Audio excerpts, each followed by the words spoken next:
जय हिंद दोस्तों। स्वागत है आप सभी का एक बार फिर आपके अपने यूट्यूब चैनल एम टेक्नोलॉजी में। ओ लेवल M2R5 के लिए बच्चों की डिमांड थी कि सर महा मैराथन क्लास लाइए।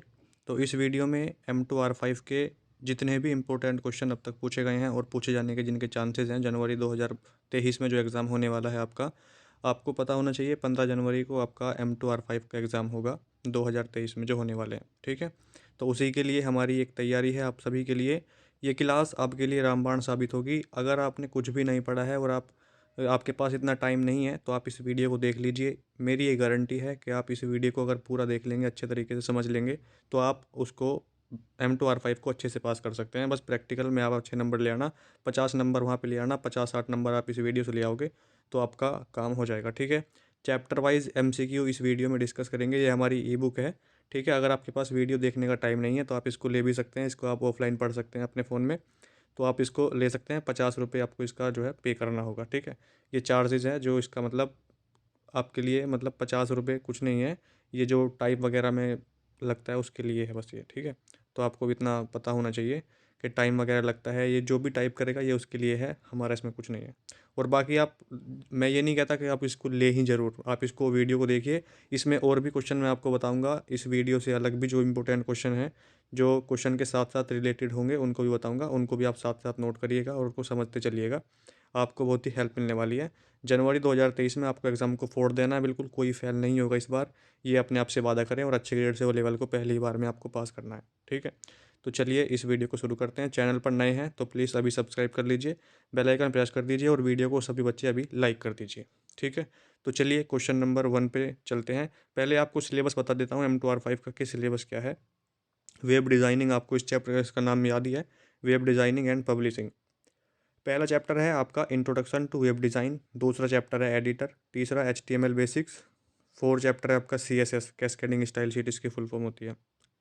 पांचवा है आपका CSS फ्रेमवर्क। छठा चैप्टर है आपका जावास्क्रिप्ट एंड एंगुलर JS। सातवां चैप्टर है फोटो एडिटर्स। आठवां चैप्टर है आपका वेब पब्लिशिंग एंड ब्राउजिंग। ये सारे के सारे चैप्टर इंपॉर्टेंट हैं और टोटल 8 चैप्टर हैं M2R5 में। आठों के चैप्टर के जो MCQ है चैप्टर वाइज अब डिस्कस करते चलेंगे। वीडियो को आप तेज़ स्पीड पे भी देख सकते हैं, नॉर्मल से आप आगे चल के इसको देख सकते हैं। ठीक है, कोई इशू नहीं है। चैप्टर 1 है introduction to web designing. Question number 1 आपके सामने। TCP सामान्यतः इनमें इस्तेमाल किया जाने वाला प्रोटोकॉल है। जो आपका TCP है वो किस में इस्तेमाल किया जाता है, ये आपसे पूछ रहा है। जो आपका TCP है, TCP की फुल फॉर्म होती है ट्रांसमिशन कंट्रोल प्रोटोकॉल, ये आपको पता होना चाहिए। और अगर इसके बट्टे में IP लगा दे तो उसका मतलब होता है इंटरनेट प्रोटोकॉल। ठीक है, TCP में आपकी 4 लेयर होती हैं, ये आपको पता होना चाहिए। लेकिन एग्जाम में 4 ऑप्शन में ही नहीं था। जो 2021 में एग्जाम हुआ था सितंबर में, तो 5 ऑप्शन में हो तो 5 लगाइएगा, अदरवाइज आपको 4 मिले ऑप्शन में तो 4 ही आपको लगाना है। ठीक है, तो TCP में 4 लेयर होती हैं और इसमें जो इस्तेमाल किया जाने वाला प्रोटोकॉल है वो है आपका ट्रांसमिशन लेयर। ठीक है, transport layer. Option number C इस क्वेश्चन का बिल्कुल सही आंसर हो जाएगा। ठीक है, क्वेश्चन नंबर 2 पे है इंटरनेट पर इंटरनेट प्रोटोकॉल के किस संस्करण यानी वर्जन का सबसे अधिक उपयोग किया जाता है, ये आपसे पूछा गया है। तो IPv2 ये कोई वर्जन ही नहीं होता, IPv4 और IPv6 होता है। IPv4 32 बिट का होता है और IPv6 128 बिट का होता है, जो न्यू वर्जन है। लेकिन सबसे ज़्यादा लोकप्रिय है, सबसे ज़्यादा उपयोग किया जाता है वो आपका IPv4 है, जो 32 बिट का होता है। ये आपको पता होना चाहिए। साथ साथ नोट भी कर सकते हैं, जैसे 32 बिट का होता है IPv4। ये इंपॉर्टेंट फैक्ट हैं, एग्जाम में डायरेक्ट पूछे जाते हैं। ठीक है, तो इन पे आपको ध्यान देना है। क्वेश्चन नंबर 3 आपके सामने। एक मान्य मान्य का मतलब होता है वैलिड ईमेल एड्रेस कौन सा है, इनमें से 4 में से बताएं। 4 ईमेल आईडी हैं, इसमें से कौन सी सही है। तो आप देख सकते हैं, सबसे पहले @ आएगा नहीं, ये गलत हो जाएगा। डबल डॉट लगे हुए हैं, ये गलत हो जाएगा। ठीक है, तो इसमें ऑप्शन नंबर D पे जो सही लिखा हुआ है बिल्कुल आपकी सही ईमेल आईडी हो जाएगी, ऑप्शन नंबर D पे। ठीक है, ये आपका सही आंसर हो जाएगा। Question number 4, data link layer पर त्रुटि यानी गलती का पता इनके द्वारा लगाया जाता है। किसके द्वारा लगाया जाता है आपका डेटा लिंक लेयर पे, बताइए। ऑप्शन नंबर D आपके सामने। देखिए आंसर जो है पहले से ही ऑलरेडी हाईलाइट है, क्योंकि ये जो ई बुक है ये बच्चों को हमने देते हैं तो इसमें भाई आंसर भी हमें हाईलाइट करने पड़ते हैं, तो इसलिए आपके सामने आंसर हाईलाइट हैं ऑलरेडी पहले से ही। हाईलाइट करने में हमें इसलिए फ़ायदा है बच्चों को कि वो जल्दी जल्दी पढ़ लेते हैं। अगर हम हाईलाइट ना करें तो कन्फ्यूज़न रहता है कि इसका आंसर क्या होगा, इसका आंसर क्या होगा, तो फिर वो हमें बार बार कॉन्टैक्ट करेंगे, पूछेंगे सर इसका आंसर हमें नहीं पता। तो इसलिए आंसर हाईलाइट करना पड़ता है। ऑप्शन नंबर डी इस क्वेश्चन का सही आंसर हो जाएगा। ठीक है। क्वेश्चन नंबर 5, ओएसआई मॉडल में कितनी लेयर होती हैं? ओएसआई मॉडल में आपकी 7 लेयर होती हैं। ओपन सिस्टम इंटरकनेक्शन ओएसआई की फुल फॉर्म होती है। इसमें 7 लेयर होती हैं। सातों लेयर के नाम आपके सामने ये है। ठीक है, 7 लेयर होती हैं ओएसआई मॉडल में। 7 लेयर कौन कौन सी होती हैं ये आपके सामने, इसका स्क्रीनशॉट ले सकते हैं और इसको याद कर सकते हैं। Physical layer, data link layer, network layer, transport layer, session layer, presentation layer और एप्लीकेशन लेयर। इसको याद करने की एक ट्रिक है, अगर आप उसको याद करेंगे तो। ठीक है, ट्रिक क्या है? प्यारे दोस्त नरेश, तुम्हारी शादी पर आऊँगा। आपका कोई दोस्त होगा जिसका नाम डी से या एन से शुरू होगा। ठीक है, प्यारे दोस्त नरेश। आप नरेश की जगह अपने दोस्त का नाम, जैसे कुछ भी आपके दोस्त का नाम हो सकता है, नवीन हो सकता है, कुछ भी हो सकता है, तो उसको याद कर सकते हैं। अदरवाइज़ आप इसको इस तरीके से याद कर सकते हैं, प्यारे दोस्त नरेश, तुम्हारी शादी पर आऊँगा। क्वेश्चन इस तरीके से पूछेगा कि प्रेजेंटेशन लेयर, ये सॉरी फिजिकल लेयर और नेटवर्क लेयर के बीच कौन सी लेयर होगी? तो डेटा लिंक लेयर। इसको याद कैसे करोगे? प्यारे दोस्त नरेश, प्यारे और नरेश के बीच में कौन सा नाम आता है? दोस्त का। तो डी से क्या हो जाएगा? आपका डेटा लिंक लेयर हो जाएगा। ठीक है, ये आपको याद रखना है। प्यारे दोस्त नरेश, तुम्हारी शादी पर आऊँगा, 2-3 बार इसको बोलिए अपने मुंह से, याद हो जाएगा और इसी तरीके से आप इसको फिर याद कर लेंगे। ठीक है। क्वेश्चन नंबर 6, यहाँ पे ट्रिक लिखी भी है, स्क्रीनशॉट ले सकते हैं। प्यारे दोस्त नरेश, तुम्हारी शादी पर आऊँगा। क्वेश्चन नंबर 6, इनमें से कौन सी ओएसआई मॉडल की लेयर है? अभी आपने सातों लेयर देखी, तो बताइए इसमें से कौन सी लेयर है? तो सारी की सारी लेयर है। प्रेजेंटेशन थी, ठीक है, एप्लीकेशन लेयर थी, ट्रांसपोर्ट लेयर भी थी। तो ऑप्शन नंबर डी इस क्वेश्चन का सही आंसर हो जाएगा। क्वेश्चन नंबर 7 में है, यूआरएल में डोमेन नेम से तात्पर्य है। यूआरएल में यूनिफॉर्म रिसोर्स लोकेटर, यूआरएल की फुल फॉर्म होती है। यूआरएल की जो फुल फॉर्म है यूनिफॉर्म रिसोर्स लोकेटर होती है। इसके डोमेन नेम से तात्पर्य है सर्वर से, जो आपका सर्वर पर कार्य करता है डोमेन, ये जो आपका यूआरएल है, ये आप सभी को पता है। क्वेश्चन नंबर 8, सेल आधारित आर्किटेक्चर को इस रूप में जाना जाता है। सेल आधारित, तो एटीएम, एटीएम की फुल फॉर्म क्या होती है? Automated teller machine. लैन की फुल फॉर्म होती है लोकल एरिया नेटवर्क, ये भी आपको पता होना चाहिए। क्वेश्चन नंबर 9 पे है, माइक्रोसॉफ्ट द्वारा विकसित एक वेब पब्लिशिंग टूल है, कौन सा है? आपका front page, option number B. Question number 10 में है, एक सॉफ्टवेयर जो किसी सिस्टम में बाहरी एक्सेस को रोकता है तो उसको फायरवॉल बोलते हैं। ऑप्शन नंबर 20 क्वेश्चन का सही आंसर हो जाएगा। जो बाहरी वायरस को रोकता है, एक्सेस को रोकता है, उसको फायरवॉल बोलते हैं। क्वेश्चन नंबर 11 पे है, टेलनेट क्या है? टेलनेट क्या है ये पूछा है आपसे। तो टेलनेट एक दूर संचार नेटवर्क है, मैंने आपको बताया था प्रोटोकॉल वाली वीडियो में, उसमें आपको टेलनेट को अच्छे से समझाया था। क्वेश्चन नंबर 12 में है, कौन सा केबल आमतौर पर लीनियर बस टोपोलॉजी से जुड़ा हुआ है? कौन सा है बताएं? जो लीनियर बस टोपोलॉजी से जुड़ा हुआ है तो आपका हो जाएगा thin coaxial cable, option number C. Question number 13 पे है, IPv4 में आईपी एड्रेस कितने बिट्स का होता है? तो शुरुआत में ही बताया था, IPv4 में आईपी एड्रेस 32 बिट का होता है और IPv6 में 128 बिट का होता है, ये आपको याद होना चाहिए। क्वेश्चन नंबर 14 पे है, IPv6 में आईपी एड्रेस कितने बिट का होता है? तो 128 बिट का होता है, ऑप्शन नंबर डी सही आंसर हो जाएगा। क्वेश्चन नंबर 15 में है, इंटरनेट पर वेब ट्रैफिक को एफ का मतलब फाइल ट्रांसफर प्रोटोकॉल का उपयोग करके ट्रांसफ़र किया जा सकता है। ट्रू फॉल्स में क्वेश्चन है, तो ट्रू फॉल्स में आपके एग्जाम में आएंगे नहीं ट्रू फॉल्स, लेकिन आप फिर भी इसको अपनी नॉलेज के लिए एग्जाम में क्वेश्चन घुमाएगा तो आप उसको समझ सकते हैं। ठीक है, तो क्या इसका उपयोग किया जा सकता है? तो ये हो जाएगा आपका false, option number B. URL में डोमेन नेम से तात्पर्य है, ये ट्रू फॉल्स जब ही लिखे थे जब एग्जाम पैटर्न चेंज नहीं हुआ था, तो जब से हमने इसको अपडेट नहीं किया है, और अपडेट करने की ज़रूरत भी हमें नहीं लगती, क्योंकि आपकी नॉलेज के लिए एग्जाम में क्वेश्चन ट्रू फॉल्स में ना होकर आपको 4 ऑप्शन दे देगा, लेकिन क्वेश्चन सेम ही रहता है। यूआरएल में डोमेन नेम से तात्पर्य क्या है? ये फिर आगे क्वेश्चन रिपीट हुआ है, सर्वर इसका आंसर हो जाएगा। HTTP का फुल फॉर्म क्या होता है? Hyper text transfer protocol, option number A इस क्वेश्चन का सही आंसर हो जाएगा। HTTP किस पोर्ट पे कार्य करता है? ये आपको कमेंट बॉक्स में कमेंट करके बताना है। HTML का पूर्ण रूप क्या होगा? HTML hyper text markup language, option number A. 19 number SMTP simple mail transfer protocol, option number A इस क्वेश्चन का सही आंसर हो जाएगा। Simple mail transfer protocol. FTP file transfer protocol, option number A. Option number A सही answer हो जाएगा FTP का। Question number 21 पे है, ASP इज़ माइक्रोसॉफ्ट प्रोडक्ट। बताइए जो ASP है क्या ये माइक्रोसॉफ्ट का प्रोडक्ट है? तो ऑप्शन नंबर ए सही आंसर हो जाएगा, ट्रू। ठीक है, अब देखिए यहाँ पे ट्रू फॉल्स से पूछा कि ASP माइक्रोसॉफ्ट का प्रोडक्ट है। ऑप्शन में आपसे 4 ऑप्शन देगा, पूछेगा माइक्रोसॉफ्ट का प्रोडक्ट कौन सा है? ASP 3 ऑप्शन और दे देगा, तो आपको ASP ही सही आंसर करना होगा। ठीक है, तो इस तरीके से आपको घुमा सकता है। JPEG का फुल फॉर्म क्या होता है? Joint photographic expert group, option number a. A a Tim Berners-Lee, अच्छा, who is founder of WWW, WWW के पिता कौन है?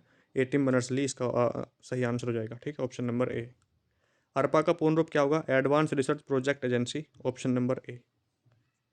क्वेश्चन नंबर 25, किस प्रकार की फिजिकल केबल में सबसे तेज संचारण गति है? आपका टाइम बिल्कुल कम लिया जा रहा है और जल्दी जल्दी हम फास्ट इसीलिए कर रहे हैं क्योंकि टाइम आपके पास कम होता है। आप जल्दी से जल्दी ज़्यादा से ज़्यादा रिवीजन कर सकें और अच्छे से अच्छे अपना जो है ग्रेड ला सकें वो लेवल में। किस प्रकार की फिजिकल केबल में सबसे तेज संचारण गति है? तो ये हो जाएगा fibre optic cable, option number C इस क्वेश्चन का सही आंसर हो जाएगा। कौन सा सामान्य इमेज फॉर्मेट नहीं है? बताइए, इमेज का कौन सा फॉर्मेट नहीं है? PDF भी होता है, टिप भी होता है, JPG भी होता है, लेकिन MPG आपने नहीं सुना होगा। ऑप्शन नंबर डी इस क्वेश्चन का सही आंसर हो जाएगा। कोई फॉर्मेट नहीं होता है। इंटरनेट पर भेजी जाने वाली जानकारी के टुकड़े को पैकेट कहते हैं। ऑप्शन नंबर सी इस क्वेश्चन का सही आंसर हो जाएगा। 28 नंबर, ये फर्स्ट चैप्टर के चल रहे हैं, ठीक है।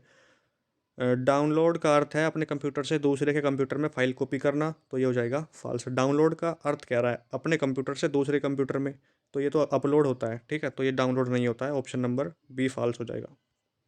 जब कर्सर पॉइंटर एक हाथ में बदल जाता है तो आप एक हाइपरलिंक पर होते हैं, तो ये हो जाएगा ट्रू। जो आपका हादसा रहता है ना, वो जो हादसा रहता है वो कर्सर के जब भी किसी कर्सर में वो बदल जाएगा तो आप किसी हाइपरलिंक पर होते हैं, उस पर क्लिक करेंगे तो आप कहीं और ट्रांसफर कर दिए जाओगे। क्वेश्चन नंबर 30, मेल सर्वर से मेल लाने के लिए किस प्रोटोकॉल का यूज़ करते हैं? तो POP3 का यूज़ करते हैं। POP3 का मेल भेजने के लिए SMTP, simple mail transfer protocol. HTTP का फुल फॉर्म होता है हाइपर टेक्स्ट ट्रांसफर प्रोटोकॉल और FTP का मतलब होता है फाइल ट्रांसफर प्रोटोकॉल। FTP का यूज इंटरनेट पर फाइलों को ट्रांसफर करने के लिए यूज़ करते हैं। FTP का सिंपल मेल का करते हैं हम मेल को ट्रांसफर करने के लिए। POP3 का हम यूज़ करते हैं मेल को प्राप्त करने के लिए, और HTTP का इंटरनेट पर एक कंप्यूटर से दूसरे कंप्यूटर पर कनेक्शन स्थापित करने के लिए HTTP। क्वेश्चन नंबर 31 आपके सामने, मेल सर्वर को मेल भेजने के लिए किस प्रोटोकॉल का उपयोग करते हैं? अभी आपको बताया SMTP, ऑप्शन नंबर बी इस क्वेश्चन का सही आंसर हो जाएगा, ठीक है। क्वेश्चन नंबर 32 आपके सामने, SMTP का संबंध किससे है? SMTP simple mail transfer protocol, तो ये इलेक्ट्रॉनिक मेल। देखिए, सिंपल मेल की बात हुई है तो मेल ही आंसर होगा, option number B simple mail transfer protocol, तो SMTP का संबंध इलेक्ट्रॉनिक मेल से हो जाएगा, ऑप्शन नंबर बी सही हो जाएगा।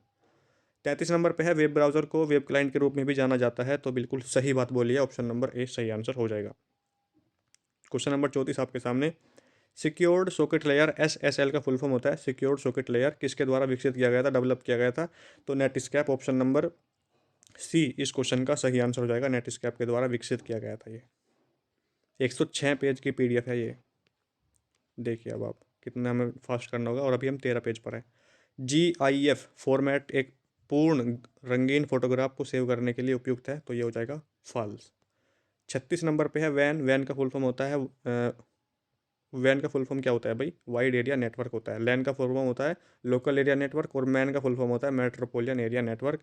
वैन इथरनेट पर आधारित है, तो ये गलत हो जाएगा आपका, ठीक है, ऑप्शन नंबर ए। ये किसका होता है? लैन होता है, लैन पर होता है, लैन होता है।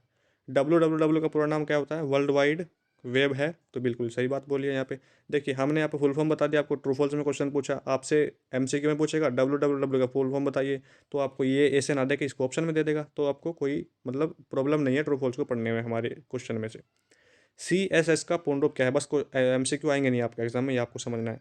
CSS का फुल फॉर्म क्या होता है? Cascading style sheet, option number A इस क्वेश्चन का सही आंसर हो जाएगा। पूछा ही जाएगा CSS का फुल फॉर्म। 39 नंबर, वेबसाइट कितने प्रकार की होती है? वेबसाइट आपकी दो प्रकार की होती है, दोनों के प्रकार आपके यहाँ पे लिखे हुए हैं। दो प्रकार की होती है, डायनेमिक वेबसाइट होती है और एक आपकी कौन सी होती है? स्टैटिक वेबसाइट होती है, ठीक है, यहाँ पे आपको एक्सप्लेन भी किया गया। मॉडेम की गति मापने के लिए क्या इकाई है? तो BPS। क्या होती है भाई? BPS। ईमेल में CC का मतलब कार्बन कॉपी होता है और BCC का मतलब ब्लाइंड कार्बन कॉपी होता है, ठीक है। ये भी आपसे पूछ सकता है कि CC का मतलब क्या और BCC का मतलब क्या? तो CC का मतलब होता है कार्बन कॉपी और BCC का मतलब होता है blind carbon copy, option number A सही आंसर हो जाएगा। ईमेल में BCC का मतलब आपके सामने आ गया है, ये सब पूछेगा ये क्वेश्चन है, ब्लाइंड कार्बन कॉपी। CC का मतलब ये होता है आपने जो ईमेल भेजी है, जैसे मेरे को आपको ईमेल भेज रहे हो तो आप उसको किसी और को भेज रहे हो, लेकिन BCC का मतलब ये होगा कि आपने जो ईमेल मुझे भेजी है वो किसी और को भी भेजी है, लेकिन मुझे पता ही नहीं चला कि वो किसी और के पास भी गई है, तो ये होता है BCC का मतलब, ब्लाइंड कर देते हैं उसको। क्वेश्चन नंबर 43 पे है, डेटा प्राप्त करने वाले एक एप्लीकेशन को डैश कहा जाता है, तो उसको client program, option number B. Question number 44 आपके सामने, इमेज और हाइपरलिंक दोनों को HTML में एक टेबल में शामिल नहीं किया जा सकता। किया जा सकता है, ऑप्शन नंबर ए गलत हो जाएगा। यहाँ पर देखिए पूछा क्या गया है, नहीं किया जा सकता बल्कि किया जा सकता है। एक मेटा सर्च इंजन अपनी खुद की इन्फॉर्मेशन का डेटाबेस रखता है, false, option number B. Virtual दुनिया, वर्चुअल दुनिया का मतलब क्या है भाई? वर्चुअल दुनिया डैश नामक एक कंप्यूटर लैंग्वेज का उपयोग करके बनाई गई थी। तो VRML की एक लैंग्वेज थी वो, ठीक है। HTML। क्वेश्चन नंबर 47 आपके सामने, URL का फुल फॉर्म क्या होता है? Uniform resource locator, option number ए। URL के कितने भाग होते हैं भाई? URL के कितने भाग होते हैं? 3 भाग होते हैं। कौन कौन से? ये आपको कमेंट में करना है अगर आपको पता है तो। URL के कितने भाग होते हैं? वेब सर्वर को इंटरनेट से जुड़ने के लिए डैश एड्रेस की आवश्यकता होती है। तो IP एड्रेस ही, हर कंप्यूटर का अपना एक IP एड्रेस होता है इंटरनेट पर, ठीक है, जिससे वो एक दूसरे से जुड़ पाते हैं। ऑप्शन नंबर ए इस क्वेश्चन का सही आंसर हो जाएगा, IP एड्रेस। 50 नंबर पे है, कंप्यूटर अपराध को डैश के रूप में जाना जाता है। तो कंप्यूटर अपराध को आप साइबर क्राइम के रूप में जानते हैं, ऑप्शन नंबर सी। कंप्यूटर को हैक करना हमेशा गलत या कानूनी अपराध है या नहीं, ये आपको बताना था। तो इस क्वेश्चन का सही आंसर हो जाएगा फॉल्स। इसमें बच्चों को कन्फ्यूजन रहता है कि कंप्यूटर को हैक करना अपराध माना जाता है। अगर ये पूछे कि कंप्यूटर को हैक करना यहाँ से हमेशा अगर मैं हटा दूँ, ठीक है, कंप्यूटर को हैक करना गलत या अपराध माना जाता है तो ये हो जाएगा ट्रू। लेकिन कंप्यूटर को हैक करना हमेशा गलत माना जाता है तो ये हो जाएगा फॉल्स। क्यों? क्योंकि कभी कभी सरकार को भी कंप्यूटर को हैक करना होता है अपने काम के लिए, क्योंकि कोई हैकर होते हैं लेकिन उनका भी कंप्यूटर हमको हैक करना है, तो ये हमेशा गलत नहीं होता है। लेकिन अगर नॉर्मल पूछे कि कंप्यूटर को हैक करना गलत है, अपराध है, तो बिल्कुल सही हो जाएगा, लेकिन हमेशा नहीं होता, ये आपको पता होना चाहिए। अब चैप्टर 1 नंबर, जो हमारा चैप्टर 1 है कंप्लीट हो चुका है। इंपॉर्टेंट MCQ आपको बता दिए। M2R5 का चैप्टर 2 एडिटर इसका नाम है, MCQ स्टार्ट होते हैं। नोटपैड एप्लीकेशन ओपन करने के लिए कौन सा तरीका सही है? Click on window button, all apps, window, accessories, notepad, ये इसका सही तरीका है ओपन करने का, option number B. Question number 2 पे, नोटपैड एप्लीकेशन में शब्दों के साइज को बदलने के लिए निम्न में से किस पर क्लिक करने की ज़रूरत है? फ़ॉन्ट पर। भाई आपको चेंज करना है तो फ़ॉन्ट पे ही आप क्लिक करोगे, ऑप्शन नंबर ए इस क्वेश्चन का सही आंसर हो जाएगा, ठीक है। 15 मिनट में हमने चैप्टर 1 कंप्लीट कर लिया है। क्वेश्चन नंबर 3 आपके सामने, मौजूदा नोटपैड विंडो को सेव करने के लिए किस पर क्लिक किया जाना चाहिए, बताइए। मौजूदा नोटपैड विंडो को सेव करना है आपको, जो आपके सामने है, तो किस पर आप क्लिक करेंगे? तो हम सेव पर क्लिक करेंगे। किस पर? सेव पर हम क्लिक करेंगे। सेव एज का क्या काम होता है, ये आपसे पूछा था मैंने, किसी ने नहीं बताया, 2-3 बच्चों ने बताया था। तो आपको बताना है कि सेव और सेव एज में क्या अंतर होता है। नोटपैड एप्लीकेशन के साथ काम करते समय किस मेनू पर क्लिक करने के बाद दिए गए ऑप्शन को खोला जाता है? मेनू का नाम क्या है? File menu. क्या होता है भाई? ऑप्शन नंबर ए फाइल मेनू। नोटपैड एप्लीकेशन में वर्ड रैप एनेबल नहीं होने पर क्या होगा? एंटर की दबाने तक लेटर एक ही पंक्ति में टाइप किए जाएंगे, ऑप्शन नंबर सी इसका सही आंसर हो जाएगा। क्वेश्चन नंबर 6 पे है आपके सामने, उस फाइल का एक्सटेंशन क्या है जिसके साथ नोटपैड डॉक्यूमेंट को सेव करते हैं? तो .txt। क्या होगा? .txt। आपसे पूछ सकता है घुमा के कि नोटपैड फाइल का फाइल एक्सटेंशन क्या है? तो .txt सही आंसर हो जाएगा, ऑप्शन नंबर ए। नोटपैड में किसी मेनू में केवल 2 ऑप्शन है, वर्ड रैप और फॉन्ट फॉर्मेट। किसमें? फॉर्मेट मेनू में। क्वेश्चन नंबर 8 आपके सामने, नोटपैड मेनू बार में कौन सा आइटम नहीं है? तो इंसर्ट आइटम नहीं है। क्वेश्चन नंबर 9, नोटपैड एप्लीकेशन के साथ काम करते समय पिछली सेव की गई फाइल को खोलने के लिए क्या क्लिक करना चाहिए? तो ओपन, कंट्रोल ओ इसकी शॉर्टकट की होती है। पेंट ब्रश टेक्स्ट एडिटर है, false, option number B. Notepad editor text editor है, ट्रू। जो नोटपैड है आपका टेक्स्ट एडिटर है, बिल्कुल है। इसमें आप HTML में कोडिंग भी कर सकते हैं। HTML में कोडिंग करने के लिए 3 चीज़ की ज़रूरत है। एक तो आपके पास ब्राउज़र होना चाहिए, इंटरनेट कनेक्शन होना चाहिए, और आपके पास एक टेक्स्ट एडिटर भी होना जरूरी है। 3 चीज़ होना जरूरी है। नोटपैड प्लस प्लस एक टेक्स्ट एडिटर नहीं है, तो ये फॉल्स हो जाएगा। भाई ये भी तो है, नोटपैड एक प्रोप्राइटी टेक्स्ट एडिटर है। जो आपका नोटपैड है ये एक प्रोप्राइटी है, पैसों वाला है, लेकिन नोटपैड प्लस प्लस आपका फ्री है, ओपन सोर्स है, इसको आप फ्री में यूज़ कर सकते हैं इंटरनेट से डाउनलोड करके, इंस्टॉल करके। नोटपैड प्लस प्लस एक विभिन्न पब्लिशिंग प्लगइन्स है, सॉरी प्लगइन्स का समर्थन नहीं करता, बताइए। तो ये हो जाएगा false. Question number 16, Notepad plus plus का कंपेयर प्लगइन एक फाइल के 2 वर्जन के बीच अंतर जानने में बहुत मदद करता है, तो ये हो जाएगा ट्रू। ट्रू फॉल्स आएंगे नहीं, लेकिन जब तक आपका एग्जाम पैटर्न चेंज नहीं हुआ था, अंदाज़ा ये लगाया गया था कि ट्रू फॉल्स भी आएंगे, तो इसलिए इसमें भाई हमने लिखे थे। अब लिखे हैं तो उनको हमने हटाया है नहीं, क्योंकि ये PDF ऑलरेडी बन चुकी है। हम डैश का उपयोग करके HTML कोड लिख सकते हैं, तो नोटपैड प्लस प्लस का उपयोग करके हम क्या लिख सकते हैं? HTML कोडिंग कर सकते हैं। मैंने आपको बताया HTML कोडिंग करने के लिए हमें एक नोटपैड की एडिटर की, टेक्स्ट एडिटर की ज़रूरत होती है। नोटपैड प्लस प्लस एक डैश सॉफ्टवेयर है, फ्री एंड ओपन सोर्स है, आपको बताया है मैंने अभी, फ्री है और ओपन सोर्स है, सभी यूज़ कर सकते हैं। आधिकारिक तौर पर नोटपैड प्लस प्लस केवल इसके लिए उपलब्ध है, तो विंडोज़ के लिए option number C. Question number 20 आपके सामने, नोटपैड प्लस प्लस सपोर्ट करता है किसे?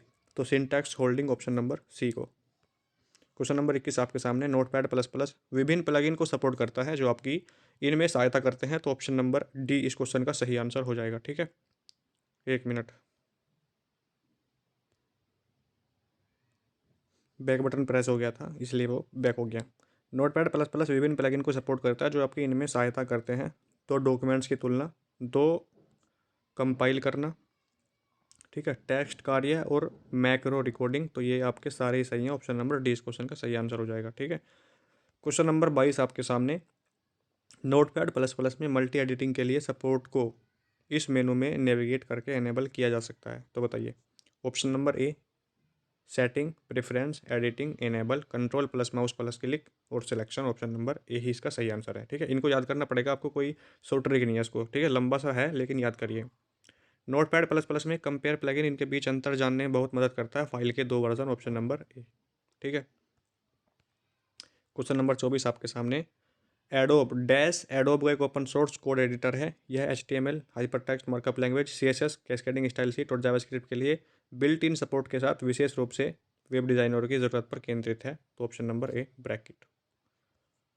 25 नंबर पे है, हम VLC मीडिया का उपयोग कर HTML कोड लिख सकते हैं। VLC मीडिया का उपयोग करके HTML कोड कैसे लिख सकते हैं? हमें तो टेक्स्ट एडिटर चाहिए, तो ये VLC टेक्स्ट एडिटर कहाँ है? तो ये ऑप्शन डी बी आपका गलत हो जाएगा, फॉल्स। 26 नंबर पे है, आधिकारिक तौर पर नोटपैड प्लस प्लस केवल लिनक्स के लिए उपलब्ध है।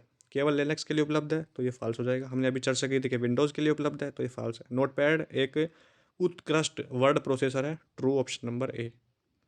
क्वेश्चन नंबर 28 आपके सामने, नोटपैड प्लस प्लस का उपयोग विभिन्न प्रोग्रामिंग भाषा जैसे CSS, C++, जावा में प्रोग्रामिंग लिखने के लिए कहता है, ट्रू हो जाएगा। आप नोटपैड में कहाँ जा रहा है? आप नोटपैड में टेबल और शेप्स को सम्मिलित कर सकते हैं, फॉल्स। जब आप माइक्रोसॉफ्ट ऑफिस इंस्टॉल करते हैं तो नोटपैड इंस्टॉल होता है, क्यों हो जाएगा वो बेफालतू में ही। नोटपैड प्लस प्लस एक free open source text editor है। ये आपका रिवीजन हो रहा है, बताइए, फ्री है और ओपन सोर्स है, तो बिल्कुल ट्रू हो जाएगा। नोटपैड में सेव की गई फाइल का एक्सटेंशन .text है। अरे गलत हो गया भाई, गलत हो गया। अभी आपने क्या बताया था आपको, फाइल एक्सटेंशन .txt। 33 नंबर पे है, वर्ड रैप फीचर नोटपैड में उपलब्ध है। जी बिल्कुल, option number A. Notepad plus plus Excel file को एडिट करने के लिए इस्तेमाल किया जा सकता है, फॉल्स। भाई नोटपैड की फाइल आप एक्सेल में कैसे यार एडिट कर सकते हो? नोटपैड में आप डैश नहीं कर सकते, तो ग्राफिक डालना नहीं। क्वेश्चन नंबर 36 आपके सामने, नोटपैड प्लस, अब ये क्वेश्चन डायरेक्ट पूछे गए हैं आपके एग्जाम में, O लेवल में। नोटपैड प्लस प्लस में डैश सुविधा उपयोगकर्ताओं को एक निश्चित टेक्स्ट के हर उदाहरण को खोजने की अनुमति देती है और प्रत्येक उदाहरण को एक साथ बदल सकती है, तो फाइंड एंड रिप्लेस ऑप्शन होता है। ये 4 ऑप्शन लिखे नहीं है, जो आंसर था वही लिखा है आपका पेपर से उठा के। नोटपैड प्लस प्लस में उपयोगकर्ता यानी शैली को यूज़र की शैली को फिट करने के लिए थीम लेआउट को निजीकृत करने की क्षमता डैश है, तो वो हो जाएगा थीम, ऑप्शन नंबर नहीं है आंसर ये। 38 नंबर, यूज़र को एंटर की दबाए बिना लाइन को स्वचालित रूप से बदलने में सक्षम बनाता है वर्ड रैप आपका। 39 नंबर, नोटपैड प्लस प्लस को डैश से डाउनलोड किया जा सकता है, तो नोटपैड प्लस प्लस .org से आप डाउनलोड कर सकते हैं फ्री में। नोटपैड प्लस प्लस में डैश शॉर्टकट की पर क्लिक करके कोड के एक ब्लॉक को कमेंट आउट पर हाईलाइट किया जा सकता है, control plus Q. Question number 41, dash आपको अपने नोटपैड प्लस प्लस में जल्दी और आसानी से नई कार्य क्षमता जोड़ने की अनुमति देता है, तो हो जाएगा plugins. Question number 42, dash shortcut की आपको फंक्शन की लिस्ट से फंक्शन इंसर्ट करने की अनुमति देती है, तो हो जाएगा कंट्रोल प्लस स्पेस। 43 नंबर आपके सामने, यूज़र को किसी कार्य को रिकॉर्ड करने की अनुमति देता है मैक्रोज। क्वेश्चन नंबर 44, एक परिष्कृत टेक्स्ट एडिटर है जो डेवलपर के बीच व्यापक रूप से उपयोग किया जाता है, तो सबलाइम टेक्स्ट एडिटर बिल्कुल मस्त चलता है, हम भी इसी को यूज़ करते हैं कोडिंग करने के लिए। सबलाइम टेक्स्ट एडिटर सबसे बेस्ट है, फ्री है, सबसे अच्छी बात तो ये है। सबलाइम टेक्स्ट एडिटर में डैश आपको एक साथ कई लाइनों को इंटरेक्टिव रूप से बदलने की अनुमति देता है, तो मल्टीपल सिलेक्शन आप उसमें ऑप्शन पर क्लिक करेंगे।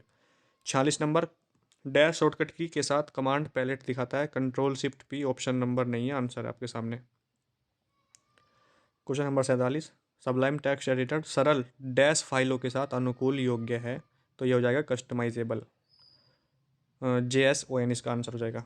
बुकमार्क करना यूज़र को अनुमति देता है डैश के लिए बुकमार्क लगाने के लिए।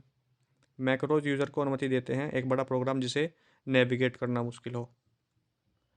यह एक open source free text editor है। बताइए, ये आपके लिए होमवर्क क्वेश्चन हमने दे रखे हैं उसमें, तो बताइए कौन सा है। नोटपैड प्लस प्लस है, नोटपैड है, हाँ, दो ही ऑप्शन आपके सामने है। तो फ्री और ओपन सोर्स है, आपको बताना है दोनों में से कौन सा। सभी को बताना है, कोई मजाक नहीं हो रहा है। जो भी पढ़ रहे हो, अच्छे से पढ़ रहे हो, तो आंसर भी आपको कमेंट में कमेंट करना है। आपके सामने है चैप्टर 3 M2R5 का। 2 चैप्टर कर लिए हैं, 8 चैप्टर हैं। चैप्टर वाइज MCQ की ये हमारी क्लास है। क्वेश्चन नंबर 1 आपके सामने, बी टैग के अलावा कौन सा दूसरा टैग टेक्स्ट को बोल्ड करता है? जुलाई 2018, जुलाई 2019 में पूछा गया है, तो स्ट्रोंग। इंपॉर्टेंट क्वेश्चन है, इंपॉर्टेंट क्वेश्चन है, पूछा ही जाएगा आपके एग्जाम में, समझ लेना बात। तो स्ट्रोंग टैग है जो बी टैग के अलावा, मतलब बी टैग तो आपके टेक्स्ट को बोल्ड करेगा ही करेगा, लेकिन स्ट्रोंग टैग भी आपके टेक्स्ट को बोल्ड कर सकता है, ये आपको पता होना चाहिए। HTML पेज पर कौन से टैग का उपयोग करके पिक्चर डिस्प्ले की जाती है? तो IMG, ये भी पूछा गया क्वेश्चन है। सबसे छोटे आकार के हेडिंग के लिए HTML कोड क्या है? बताइए। HTML टैग है तो H6। सबसे छोटे आकार की पूछेगा तो H6 हो जाएगा, सबसे बड़े आकार की पूछेगा तो H1 हो जाएगा। ये आपको याद रखना है, उल्टा हो जाएगा, उल्टा। छोटा इसमें होता है H है और बड़ा होता है उसमें एक, H1 H6। जुलाई 2018 में आया था। वेबसाइट से क्या तात्पर्य है? URL, वेब स्पेस और HTML कंटेंट होना चाहिए। क्वेश्चन नंबर 5 आपके सामने, टेक्स्ट को बोल्ड करने के लिए HTML एलिमेंट कौन सा है? तो बी टैग है, आपका ऑप्शन नंबर ए। बोल्ड करने के लिए है तो बी टैग अभी यूज़ कर रहा है, हमने ऊपर देखा है। बैकग्राउंड में रंग डालने के लिए इंपॉर्टेंट क्वेश्चन है, अभी अगस्त 2022 में पूछा गया था आपसे। किस समय? अगस्त 2022 में। Body BG colour yellow, zone सा भी कलर आपको डालना है। क्वेश्चन नंबर 7, कौन सा टैग आपके वेब पेज में हॉरिजेंटल लाइन इंसर्ट करता है? जनवरी 2018 में ये क्वेश्चन आया, तो HR टैग हॉरिजेंटल के लिए यूज़ करते हैं। किसके लिए? हॉरिजेंटल के लिए, ऑप्शन नंबर ए। HTML में ए टैग का उपयोग क्या बनाने के लिए किया जाता है? तो लिंक बनाने के लिए हम ए टैग का यूज़ करते हैं। ये इंपॉर्टेंट क्वेश्चन है सारे भाई, इस चैप्टर से ज़्यादा क्वेश्चन आते हैं। HTML डॉक्यूमेंट में सबसे पहला टैग कौन सा होना चाहिए? तो HTML ही होना चाहिए, और सबसे लास्ट भी HTML होना चाहिए, उसको हम इससे क्लोज करते हैं इस तरीके से, ML, ठीक है, और ये हम लगा देते हैं, क्लोज कर देते हैं इसको। HTML की फुल फॉर्म क्या है? Hyper text markup language, option number ए। HTML डॉक्यूमेंट में सबसे आखिरी टैग कौन सा होना चाहिए? मैंने अभी आपको बताया, अभी ये होता है आपका आखिरी टैग, इसी से आप कोडिंग को, मतलब कोडिंग का अंत करते हो, और कोडिंग शुरुआत भी HTML से करते हो, लेकिन उसमें स्लैश का यूज़ नहीं करते। HTML डॉक्यूमेंट बनाने के लिए आपको क्या चाहिए? केवल नोटपैड का उपयोग हो सकता है क्या? बताइए। HTML डॉक्यूमेंट बनाने के लिए आपको क्या चाहिए होगा? आपको उच्च शक्ति का कंप्यूटर नहीं चाहिए। वेब पेज एडिटिंग सॉफ्टवेयर, केवल नोटपैड का उपयोग कर सकते हो आप, ठीक है, ऑप्शन नंबर सी। नोटपैड एक टेक्स्ट एडिटर है। HTML डॉक्यूमेंट के विजिट फॉर्मेटिंग कोड जिनकी सहायता से कंटेंट को प्रस्तुत किया जाता है वह है tags, option number A. Question number 41 आपके सामने, HTML डॉक्यूमेंट में टैग्स को बताइए। इंपॉर्टेंट क्वेश्चन है, मोस्ट इंपॉर्टेंट है। HTML डॉक्यूमेंट में टैग्स को अपर केस में लिखना चाहिए, लोअर केस में लिखना चाहिए, अपर या लोअर केस में लिखना चाहिए, ऑप्शन नंबर सी। अपर में लिख सकते हो, लोअर में लिख सकते हो, कोई इशू नहीं है। सबसे बड़े आकार की हेडिंग के लिए, सबसे बड़े आकार की तो H1 हो जाएगा, ऑप्शन नंबर सी, अभी आपको बताया था मैंने। HTML hyper text markup language, option number ए। HTML में सुपर स्क्रिप्ट करने के लिए यह टैग उपयोग किया जाता है। सुपर स्क्रिप्ट और सब स्क्रिप्ट दो हैं, दोनों को याद होना चाहिए। सुपर पूछेगा तो सुपर टैग SUP टैग का यूज़ करते हैं, और सब स्क्रिप्ट पूछेगा तो SUB। बस P और B में अंतर होना चाहिए, आपको ये याद हो जाएगा आसानी से, ठीक है। 19 आपके सामने, HTML में अनऑर्डर लिस्ट के लिए यह टैग उपयोग किया जाता है। बताइए। अनऑर्डर के लिए UL का यूज़ करते हैं, अनऑर्डर लिस्ट, तो U से अनऑर्डर, L से लिस्ट, इस तरीके से याद कर सकते हैं। HTML में डेफिनेशन लिस्ट के लिए, डेफिनेशन लिस्ट के लिए D से डेफिनेशन, L से लिस्ट, ऑप्शन नंबर C सही आंसर है। HTML टैग्स केस सेंसिटिव होते हैं? बताइए। 2016 में ट्रू फॉल्स में आया था ये क्वेश्चन। क्या HTML टैग केस सेंसिटिव होते हैं? तो false, option number B. HTML में ईमेल लिंक बनाने का सही तरीका क्या है? ये है या नहीं है, ये पूछा है, तो ट्रू। HTML का उपयोग आमतौर पर वेब डिजाइनिंग उद्देश्य के लिए करते हैं, ट्रू। 19 में पूछे गए हैं, सारे पूछे गए हैं ट्रू फॉल्स वाले। HTML का उपयोग करके आप यूज़र द्वारा परिभाषित टैग्स बना सकते हैं, ट्रू हो जाएगा, इसका भी क्या हो जाएगा? ट्रू। टेबल को नेस्ट किया जा सकता है किसी अन्य टेबल के अंदर, बताइए, तो ये भी आपका हो जाएगा ट्रू। HTML केस सेंसिटिव होते हैं, मैं बार बार बोल रहा हूँ नहीं होते हैं। आप इनलाइन इमेज को हाइपरलिंक के रूप में नामित नहीं कर सकते, फॉल्स हो जाएगा, कर सकते हैं। ठीक है। HREF का मतलब हाइपर टेक्स्ट रेफरेंस होता है, तो ये हो जाएगा आपका true. 29 number question, HTML web content का वर्णन करने के लिए एक प्रोटोकॉल है, फॉल्स। प्रोटोकॉल का है HTML। बॉडी टाइटल टैग से शुरू होता है, बॉडी जो है टाइटल टैग के साथ शुरू होता है, फॉल्स। वेबसाइट कितने प्रकार की होती हैं? 2, स्टैटिक और डायनेमिक। आप HTML टैग में कंटेंट जोड़कर एक सिंपल वेब पेज बना सकते हैं, सिंपल वेब पेज बना सकते हैं और फिर टैग को बंद कर सकते हैं, तो ये हो जाएगा फॉल्स। HTML डॉक्यूमेंट को एक ब्राउज़र में देखने के लिए आपको एक नोटपैड फाइल को HTML या HTML फाइल के सेव करना होगा, ये बताए। यहाँ पे ये पूछा गया है जो आपकी HTML फाइल होती है उसको आप .html या .htm एक्सटेंशन के साथ सेव करते हैं, तो बिल्कुल ट्रू हो जाएगा। ये बात आपको याद रखनी होगी जब भी आप HTML में कोई कोडिंग करेंगे किसी भी टेक्स्ट एडिटर में, और जब भी आप उस फाइल को सेव करेंगे तो .htm या .html के साथ सेव करना होगा, क्योंकि उस पर तभी उसको पता चलेगा कि ये फाइल HTML की है और इसको ब्राउज़र में रन कराना है। तो ये आपको बात याद होनी चाहिए। ठीक है, पूछ सकता है कि HTML या HTM और दोनों ऑप्शन में दे दे बोथ, तो दोनों ही सही हो जाएगा, कभी आप HTML लगा के आओ, HTM भी सही होता है। समझ में आई बात। क्वेश्चन नंबर 34, यदि HTML टैग ठीक से बंद नहीं हुआ है तो HTML लैंग्वेज यूज़र को एक सिंटैक्स एरर मैसेज बॉक्स द्वारा सूचित करेगी, ये हो जाएगा आपका फॉल्स। वो रन ही नहीं होगा प्रोग्राम आपका। जब भी आप एक लिंक बनाना चाहते हैं तो आपको एलिमेंट यानी ई टैग का उपयोग करना चाहिए, तो ये हो जाएगा आपका false. Head section web page देखने वाले व्यक्ति को दिखाई देता है, ट्रू। डिफ़ॉल्ट रूप से रिलेटिव विज वाले फ्रेम आकार बदलने योग्य होते हैं, ट्रू। ये ट्रू फॉल्स के क्वेश्चन है। किसी टेबल में कैप्शन जोड़ने के लिए आप शुरुआती टेबल टैग में कैप्शन एट्रीब्यूट का उपयोग करते हैं, फॉल्स। यदि आपके पास एक ही टेबल में कलर ग्रुप और थीड्स दोनों हैं तो कलर ग्रुप्स को आपकी टेबल संरचना में थीड्स से पहले रखा जाएगा, ये हो जाएगा ट्रू। रेडियो बटन छोटे गोल बटन हैं जो आप उपयोग करते हैं यूज़र को विकल्पों की सूची में किसी एक विकल्प का चयन करने में सक्षम बनाते हैं, ये हो जाएगा ट्रू। HTML या बनाने के लिए इस्तेमाल करते हैं, वेब पेज बनाने के लिए। सभी HTML टैग केस सेंसिटिव नहीं है, ये पूछा गया क्वेश्चन है। ये उसके क्वेश्चन है जो फिल इन द ब्लैंक से पूछे जाते थे, तो डायरेक्ट क्वेश्चन और आंसर उठाया है। XML का फुल फॉर्म होता है एक्सटेंसिबल मार्कअप लैंग्वेज। इसका इस्तेमाल स्टैटिक वेब पेज बनाने के लिए किया जाता है, HTML।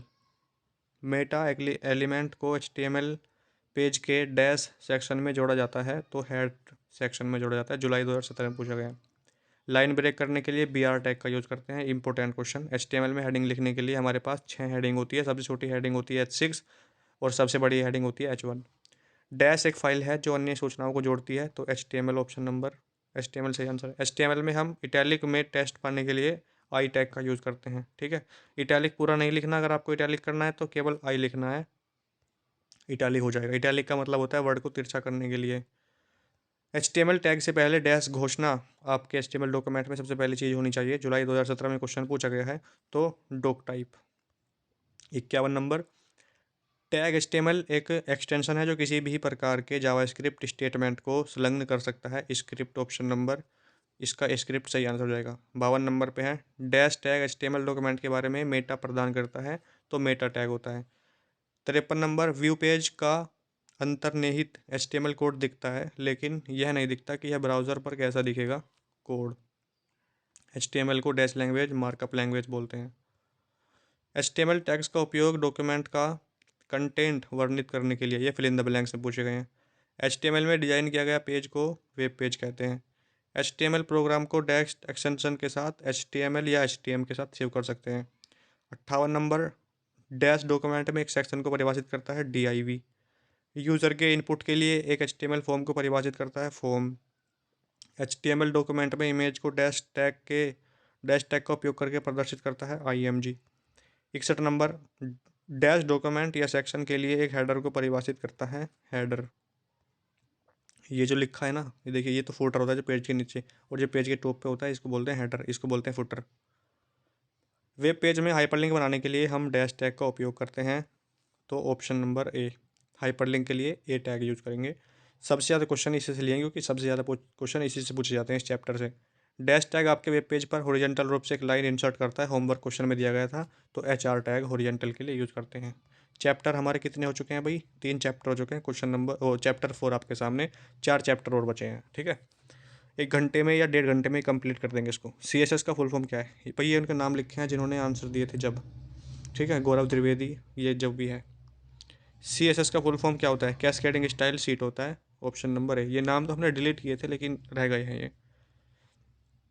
उसके बाद है HTML या XHTML पेज पर हेड सेक्शन में किस एलिमेंट का उपयोग किया जाता है अगर हम पेज को सजाने के लिए बाहरी स्टाइल शीट का उपयोग करना चाहते हैं?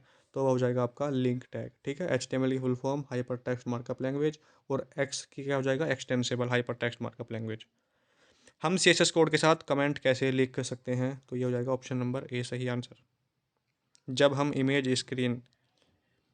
इमेज SRC image.png लिखते हैं तो दोहरे कोट्स के अंदर img.png का तात्पर्य क्या होता है? तो ये हो जाएगा ऑप्शन नंबर सी वैल्यू।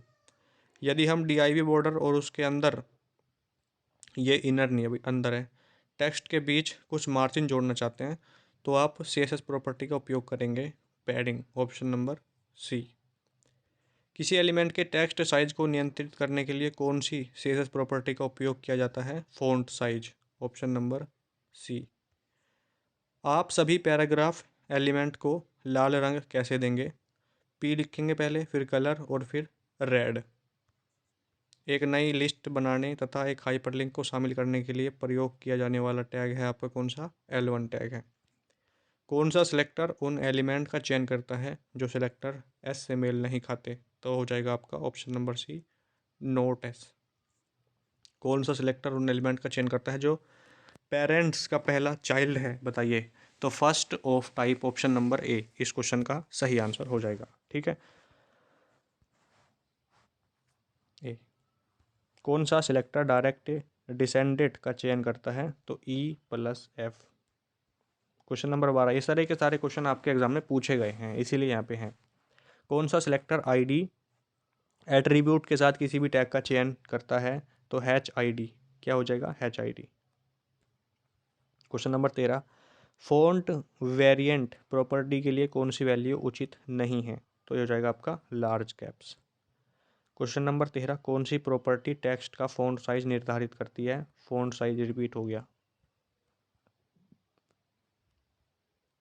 क्वेश्चन नंबर 14 आपके सामने, कौन सा फंक्शन फिल्टर प्रॉपर्टी द्वारा उपयोग के लिए एक एलिमेंट के रंग फ्लिप करता है? तो ये हो जाएगा आपका इन्वर्ट। क्वेश्चन नंबर 15 आपके सामने, कौन सी प्रॉपर्टी फ़ॉन्ट फैमिली के साथ परिभाषित फॉल बैक फ़ॉन्ट के फ़ॉन्ट साइज को परिभाषित करती है ताकि X ऊंचाई कोई भी फ़ॉन्ट का उपयोग किया जाए? तो ये हो जाएगा आपका font size adjust. Option number C. True false से आपको कोई दिक्कत नहीं होगी, नहीं है तो कमेंट बॉक्स में आप लिख सकते हैं, और किसी को कोई दिक्कत है तो वो भी लिख सकता है, उसको फिर हटाएंगे। कौन सा रंग प्रारूप एलिमेंट की अस्पष्टता को परिभाषित करने के लिए, रंग के लिए अल्फा चैनल वैल्यू निर्धारित करने के लिए एक चौथे वैल्यू के साथ CSS3 HTML की वैल्यू है? बताइए। तो HSLA कलर। ठीक है। कौन सा सिलेक्टर E के उन सभी एलिमेंट का चयन करता है जिनके पास एट्रीब्यूट एट्र है जो दी गई वैल्यू के साथ समाप्त होते हैं? तो ये हो जाएगा आपका option number B.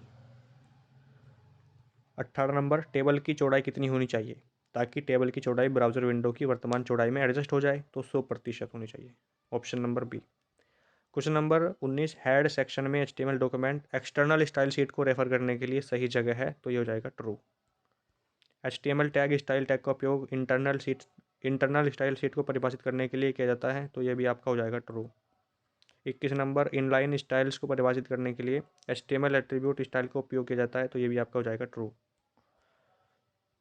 Question number 22, body colour black सही सिंटैक्स है? तो ये हो जाएगा आपका false. 23 number, background colour colon का इस्तेमाल बैकग्राउंड रंग को बदलने के लिए करते हैं? तो ये हो जाएगा ट्रू। टेक्स्ट कलर इक्वल एक एलिमेंट के टेक्स्ट का रंग बदलता है? False. Font size CSS property है जो टेक्स्ट के साइज को नियंत्रित करती है? ये हो जाएगा आपका true. P font weight bold सभी P यानी P टैग एलिमेंट को बोल्ड करने के लिए सही सिंटैक्स है? तो ये भी आपका भी ट्रू हो जाएगा। Style SRC my style .css slash external style sheet का रेफरेंस देने के लिए सही HTML है? ये हो जाएगा फॉल्स आपका, ये सही नहीं है। पोजीशन एट्रीब्यूट की डिफ़ॉल्ट वैल्यू है, ये हो जाएगा रिलेटिव। ऑप्शन नंबर रिलेटिव इसका सही आंसर है। ये अब क्वेश्चन जो हैं सारे के सारे फिल इन द ब्लैंक्स में पूछे गए हैं। यही क्वेश्चन नए जो नेलेट है आपसे ऑप्शन में पूछेगा, लेकिन देखिए क्वेश्चन वो बाहर से तो मंगाएगा नहीं कहीं से, विदेश से तो क्वेश्चन आएंगे नहीं, यही क्वेश्चन आपसे पूछे जाएंगे एमसीक्यू में। तो बस ऑप्शन आपको 4 दे देगा, बाकी क्वेश्चन यही रहेंगे भाई, घुमाएगा थोड़ा बहुत आपको, तो घूमने की ज़रूरत आपको है नहीं और आप घूमने वाले हो भी नहीं, डिजिटल ज़माना है। डैश एक एलिमेंट के रूप में फ़ॉन्ट को बदलता है, तो ये मैंने आपको बताया फ़ॉन्ट फैमिली। 30 नंबर पे डैश जो है टेक्स्ट को बोल्ड करता है, तो फ़ॉन्ट वेट बोल्ड। टेक्स्ट को बोल्ड करता है, यहाँ पे आपको देखिए ऑप्शन में ये भी दे सकता है, बी टैग भी दे सकता है, बी टैग आपके टेक्स्ट को बोल्ड करता है, स्ट्रॉन्ग भी बोल्ड ही करता है। 31 नंबर एक एलिमेंट के बाय मार्जिन को बदलता है, मार्जिन लेफ्ट। फिल्टर प्रॉपर्टी द्वारा उपयोग के लिए डैश फंक्शन का एक एलिमेंट का रंग फ्लिप करता है, तो इन्वर्ट। इसके बाद M4R5 के लिए महामैराथन जो भी इंपॉर्टेंट है चैप्टर वाइज चलाएंगे उसके लिए भी। सिलेक्टर एक विशिष्ट एलिमेंट का चयन करने के लिए एक HTML एलिमेंट की आईडी एट्रीब्यूट का उपयोग करता है, ये हो जाएगा आईडी। 34 नंबर पे है डैश प्रॉपर्टी किसी एलिमेंट के स्टैक ऑर्डर को निर्दिष्ट करती है, तो ये हो जाएगा जेड इंडेक्स। एक डैश का उपयोग अक्सर किसी चीज़ के बारे में अतिरिक्त जानकारी को निर्दिष्ट करने के लिए किया जाता है। जब यूज़र किसी एलिमेंट पर माउस पॉइंटर को लेकर जाता है तो हो जाएगा आपका टूल टिप। क्या हो जाएगा? Tool tip. सिलेक्टर एक विशिष्ट क्लास एट्रीब्यूट के साथ एलिमेंट का चयन करता है। क्वेश्चन थोड़े आपको हार्ड से लग रहे होंगे, ये चैप्टर ही हार्ड है भाई। बॉर्डर डेप्थ एक एलिमेंट के बॉर्डर की चौड़ाई पर निर्धारित करता है, तो ये हो जाएगा आपका फॉल्स। आउटलाइन स्टाइल प्रॉपर्टी एक आउटलाइन के रूप में डिजाइन को निर्दिष्ट करता है, ये हो जाएगा फॉल्स। ये भी फॉल्स ही ये होगा ट्रू। बॉर्डर वेट एक एलिमेंट के बॉर्डर की चौड़ाई को निर्धारित करता है, ये हो जाएगा आपका ट्रू। टेक्स्ट ट्रांसफॉर्म प्रॉपर्टी एक टेक्स्ट ब्लॉक की अंतिम पंक्ति के अलाइनमेंट को निर्धारित करती है, ये हो जाएगा फॉल्स। वर्ड वॉप प्रॉपर्टी लंबे शब्दों को तोड़ने और अगली पंक्ति पर लपेटने में सक्षम होने की अनुमति देती है, ये हो जाएगा true. Question number 43 dash property एक टेबल में सेल्स के बीच के स्थान को परिभाषित करती है, ये हो जाएगा बॉर्डर स्पेसिंग। क्वेश्चन नंबर 44 एक डैश का उपयोग किसी एलिमेंट की स्थिति को विशेष स्थिति को परिभाषित करने के लिए किया जाता है, तो हो जाएगा pseudo class. Question number 45 dash परिभाषित करते हैं कि क्या एलिमेंट का आकार बदला जाना चाहिए, और यदि हाँ तो किस एक्सिस पर, तो वो रिसाइज परिभाषित करते हैं। ऑप्शन नंबर नहीं है, रिसाइज सही आंसर है 45 का। 46 नंबर एक सामान्य नियम के अनुसार CSS प्रॉपर्टी डैश एलिमेंट से इनहेरिट होती है, तो parents to child. Dash property का उपयोग शब्दों के भीतर लाइन ब्रेक की अनुमति देने के लिए किया जा सकता है, तो वर्ड ब्रेक।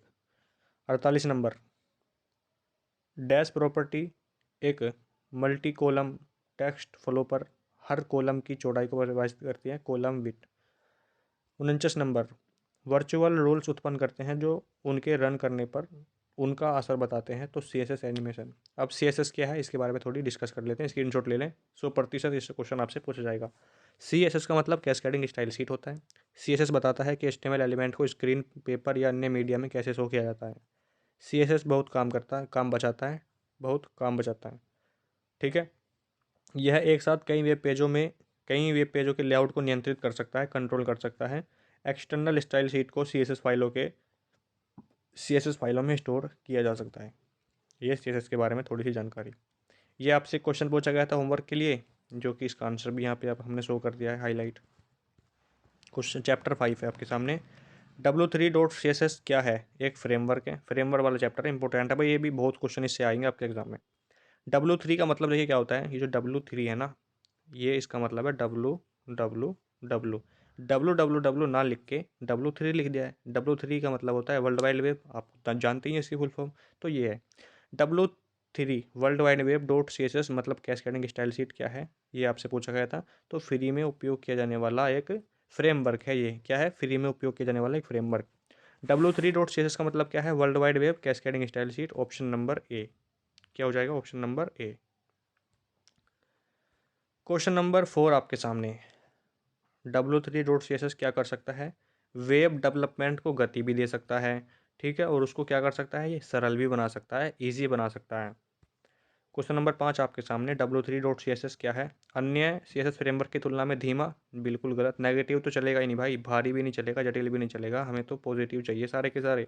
तो ये हो जाएगा ऑप्शन नंबर बी, अन्य CSS फ्रेमवर्क की तुलना में ईजी है, आसान है। ठीक है, W3। क्वेश्चन नंबर 6 आपके सामने, W3 CSS के मूल सिद्धांतों में से एक है सभी ब्राउज़र के लिए समानता, सभी डिवाइसेस के लिए समानता, ओनली स्टैंडर्ड CSS, और यह है आपका D, all of the above. सही, सारे के सारे सही हैं। W3.CSS क्या है? अन्य CSS फ्रेमवर्क की तुलना में धीमा नहीं, अन्य CSS फ्रेमवर्क की तुलना में तेज भी है, ईजी भी है। ठीक है, टाइम भी बचाता है, सारे के सारे पॉजिटिव होंगे इसके लिए। इसमें एक रिस्पॉन्सिव वेबसाइट आसानी से विकसित की जा सकती है W3.CSS में। क्वेश्चन नंबर 9, एक आधुनिक CSS फ्रेमवर्क है जिसे बिल्ट इन रिस्पॉन्सिवनेस होती है, तो W3.CSS। क्वेश्चन नंबर 10 आपके सामने, W3.CSS के साथ वेबसाइट बनाते समय आपको jQuery की ज़रूरत नहीं होती है। किसकी? jQuery की। W3.CSS के साथ वेबसाइट बनाते समय जावास्क्रिप्ट की ज़रूरत भी नहीं आपको होती है।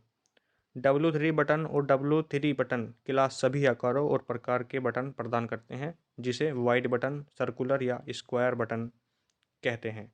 तो ये आपका ट्रू हो जाएगा।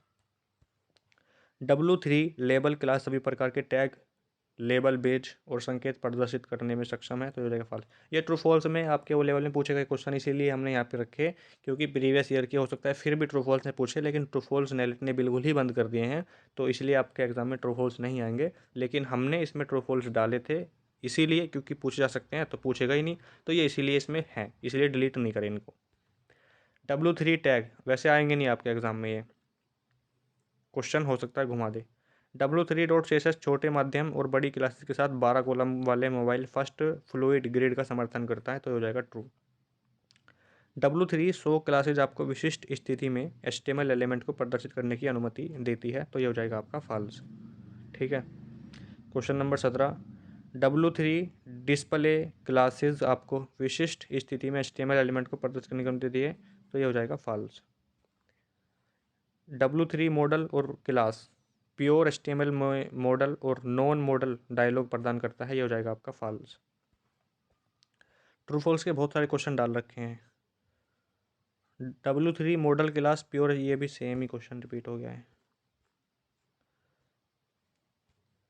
Tabs multi page web application के लिए या सिंगल सब्जेक्ट प्रदर्शित करने में सक्षम वेब पेज के लिए एकदम सही है, तो ये हो जाएगा आपका फॉल्स। W3.CSS का वेब लिंक प्रदान करने का एक ऑप्शनल तरीका है। W3.CSS डाउनलोड करें, अपने वेब पेज में इसका लिंक प्रदान करें, बिल्कुल इजी तरीका है। W3.CSS क्लासेज में डैश क्लास सबसे महत्वपूर्ण है, तो W3 container. 24 number, dash class सभी प्रकार के नोट्स और कोड्स प्रदर्शित कर सकता है, बताइए कौन सा है वो, तो हो जाएगा W3 panel, option number D. 25 number आपके सामने, डैश क्लास का उपयोग सभी प्रकार के अलर्ट के लिए भी किया जा सकता है, तो ये हो जाएगा आपका option number D, W3 panel. 26 number आपके सामने, क्लासेज इमेज और नोट दोनों के लिए उपयुक्त हैं, तो हो जाएगा आपका W3 code. Question number 27, classes सभी प्रकार के टेबल्स को हैंडल कर सकती है, तो W3 टेबल्स। डैश क्लास सभी प्रकार की लिस्ट को हैंडल कर सकती है, तो W3 UL। क्वेश्चन नंबर 29 आपके सामने है, tab single page web application या विभिन्न सब्जेक्ट को प्रदर्शित करने में सक्षम वेब के लिए एकदम सही है, ये हो जाएगा फॉल्स। ये सारे के सारे ट्रू फॉल्स ही डाल दिए हैं यहाँ पे। W3 नेविगेशन क्लास का उपयोग नेविगेशन बार बनाने के लिए किया जा सकता है, जैसे इनपुट के साथ नेविगेशन बार, ड्रॉप डाउन के साथ नेविगेशन बार, कस्टमाइज बार, तो ये भी फॉल्स ही हो जाएगा। W3 CSS पेज की पोजीशन के लिए जटिल तरीके प्रदान करता है, मैंने बोला था नेगेटिव नहीं चलेगा, फॉल्स। लाइट बॉक्स और स्लाइड शो को कंबाइन करता है लाइट बॉक्स के बनाने के लिए, ये हो जाएगा true. W3 fade classes element में स्लाइड करने और फेड करने का एक आसान तरीका प्रदान करती है, ये हो जाएगा false. W3 animate classes element में स्लाइड करने और फेड करने का एक आसान तरीका प्रदान करती है, ट्रू हो जाएगा ये। W3 टूल टिप क्लास सभी प्रकार के अलर्ट बॉक्स प्रदर्शित करती है, तो ये भी आपका फॉल्स ही हो जाएगा। W3 कलर और टेक्स्ट कलर क्लास का उपयोग किसी भी HTML एलिमेंट को रंग देने के लिए किया जा सकता है, तो ये हो जाएगा ट्रू। 38 नंबर आपके सामने, डैश क्लास एक वाइडर टेक्स्ट स्पेसिफाई करती है, W3 वाइड, ऑप्शन नंबर ए। डैश क्लास को सभी रंगों के साथ काम करने के लिए डिज़ाइन किया गया है, W3 ओपिसिटी। क्वेश्चन नंबर 40 आपके सामने, CSS3 प्रॉपर्टी का उपयोग टेक्स्ट में शैडो या ब्लर इफेक्ट जोड़ने के लिए, तो टेक्स्ट शैडो। HTML टेबल के लिए एक कंटेनर है, W3 table, option number B. Question number 42, strip table बनाता है, W3 स्ट्रिप। क्लास एक टेबल के लिए सभी प्रॉपर्टी सेट करती है, W3 table all. 44 number, dash class एक रिस्पॉन्सिव टेबल बनाती है, W3 रिस्पॉन्सिव। W3 CSS एक रिस्पॉन्सिव फ्लूइड ग्रिड का समर्थन करता है, 12 कॉलम, ऑप्शन नंबर ए। यदि आप चाहते हैं कि इमेज रिस्पॉन्सिवनेस के कारण छोटी या बड़ी हो तो CSS विथ प्रॉपर्टी डैश पर सेट करें, 100% पर सेट करें। यदि आप चाहते हैं, क्वेश्चन नंबर 47 पढ़िए, यदि आप चाहते हैं कि इमेज स्केल डाउन हो लेकिन कभी भी अपने मूल आकार में बड़ी नहीं हो तो क्या उपयोग करें, W3 image class. Question number 48, class का उपयोग एक बेसिक लिस्ट को प्रदर्शित करने के लिए किया जाता है, W3 UL। CSS फाइल का एक्सटेंशन .css है, तो ये आपका हो जाएगा फॉल्स, .css होता है, ठीक है। क्वेश्चन नंबर 50 आपके सामने, TD टैग का उपयोग किस लिए करते हैं, बताइए। TD टैग का यूज़ हम किस लिए करते हैं, टेबल रिकॉर्ड के लिए करते हैं। होमवर्क में पूछा गया था और ये क्वेश्चन बार बार रिपीट होता है, 100% मेरे हिसाब से ये क्वेश्चन इस बार भी पूछा जाएगा भाई, इंपॉर्टेंट है ये, ठीक है। चैप्टर 6 आपके सामने, JavaScript and angular JS, MCQ। JavaScript के साथ किस प्रकार के इमेज मैप्स का उपयोग किया जा सकता है, तो Clyde side image maps. Question number 2, Netscape में कौन सा टैग माउस इवेंट को संभाल सकते हैं, तो ये हो जाएगा आपका option number B, A tag. कौन सबसे अच्छा गेट सिलेक्शन का वर्णन करता है, कर्सर सिलेक्टेड की वैल्यू रिटर्न करता है, option number C. Question number 4 आपके सामने, नेटस्केप और IE में निम्न में से कौन सी नेविगेटर ऑब्जेक्ट प्रॉपर्टीज समान है, तो ये हो जाएगा आपका navigator dot app code name. Question number 5, JavaScript में एक डेट ऑब्जेक्ट कैसे बनाया जाता है, तो date object name equal new date और पैरामीटर्स। निम्न में से किसे जावास्क्रिप्ट ऑपरेटर नहीं माना जाता, तो डिस्को ऑपरेटर नहीं माना जाता है। एंगुलर ऐप को इनिटिलाइज करने के लिए इनमें से किस डायरेक्टिव का उपयोग किया जाता है, तो ngApp, option number B. Angular JS expression इसका उपयोग करके लिखे जाते हैं, डबल ब्रेसेस जैसे expression, option number A. Language attribute JavaScript version को होल्ड कर सकता है, ट्रू। फर्स्ट एंड लास्ट एक वैलिड जावास्क्रिप्ट वेरिएबल है, false. Except parameter JavaScript function की क्षमता है, ट्रू। जावास्क्रिप्ट में दिस कीवर्ड पिछले ऑब्जेक्ट को रेफर करता है, false. Scripting language assembly level programming language है, तो ये हो जाएगा आपका false, option number B. JavaScript को क्लाइंट साइड जावास्क्रिप्ट भी कहते हैं, तो ये हो जाएगा option number A, navigator. JavaScript को सर्वर साइड जावास्क्रिप्ट भी कहा जाता है, तो ये हो जाएगा आपका लाइव वायर। क्वेश्चन नंबर 16 आपके सामने, HTML पेज से एम्बेडेड किए गए डैश जावास्क्रिप्ट स्टेटमेंट यूजर के इवेंट जैसे माउस क्लिक, फॉर्म इनपुट और पेज नेविगेशन का जवाब दे सकते हैं, तो client side, option number B. Question number 17 आपके सामने, डैश टैग HTML का एक एक्सटेंशन है जो किसी भी प्रकार की जावास्क्रिप्ट स्टेटमेंट को एनक्लोज कर सकता है, तो ये हो जाएगा आपका स्क्रिप्ट टैग। निम्न में से कौन सा फंक्शन एक बार में एक फंक्शन को रजिस्टर करने की अनुमति देता है, तो हो जाएगा सेट टाइम आउट। आपके HTML डॉक्यूमेंट के अंदर एक्सटर्नल JS कोड को शामिल करने के लिए किस एट्रीब्यूट का उपयोग करते हैं, तो SRC, ऑप्शन नंबर ए। 20 नंबर पे है आपके सामने, जब अर्थमेटिक वैल्यू कम्युनिकेशन के दौरान इनडेफिनिट होगा ये, या इनफाइनाइट वैल्यू होती है, तो जावास्क्रिप्ट इनफाइनाइट प्रदर्शित करती है। 21 नंबर, जावास्क्रिप्ट में किसे एरर नहीं माना जाता, 0 द्वारा विभाजन। Question number 22, date object name equal new date parameter का उपयोग जावास्क्रिप्ट में मैंने बताया था, ट्रू हो जाएगा, ऑप्शन नंबर ए। BR टैग नेटस्केप में माउस इवेंट को संभाल सकते हैं, फॉल्स। हम window dot capture event event click का उपयोग सभी क्लिक इवेंट को कैप्चर करने के लिए करते हैं, तो ये हो जाएगा ट्रू।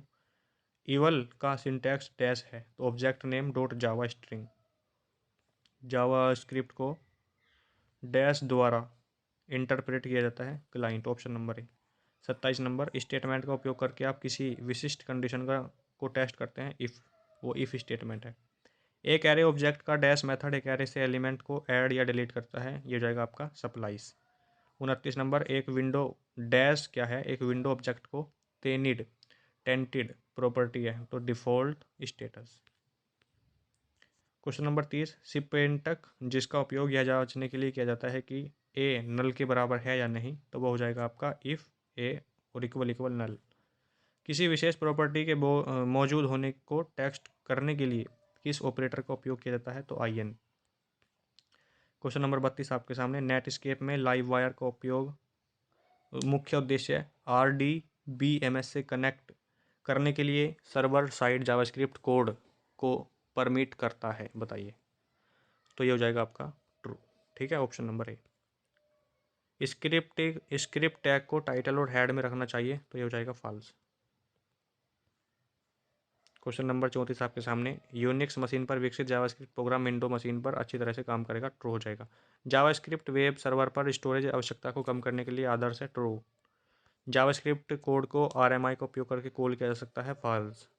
जावास्क्रिप्ट को सीधे JS फाइल में लिखा जा सकता है और HTML में शामिल कर सकते हैं, ये भी ट्रू हो जाएगा। वेरिएबल का एक प्रकार जो अस्थिर है वह वोलेटाइल वेरिएबल कहलाता है, ये आपका फॉल्स हो जाएगा। एस्केप सीक्वेंस F का मतलब है फ्लोटिंग नंबर्स, ये हो जाएगा फॉल्स। एक फंक्शन डेफिनेशन एक्सप्रेशन को फंक्शन डिटेल कहा जाता है, ये हो जाएगा ट्रू। प्राइमरी एक्सप्रेशन की प्रॉपर्टी स्टैंड अलोन एक्सप्रेशन है, ट्रू। निम्न में से कौन सा एक टर्नरी ऑपरेटर है, ये हो जाएगा आपका क्वेश्चन मार्क कोलन। किसे कभी कभी फादर ऑफ एंगुलर जेस भी कहते हैं, तो ये हो जाएगा मिस्को हैवरी, option number D.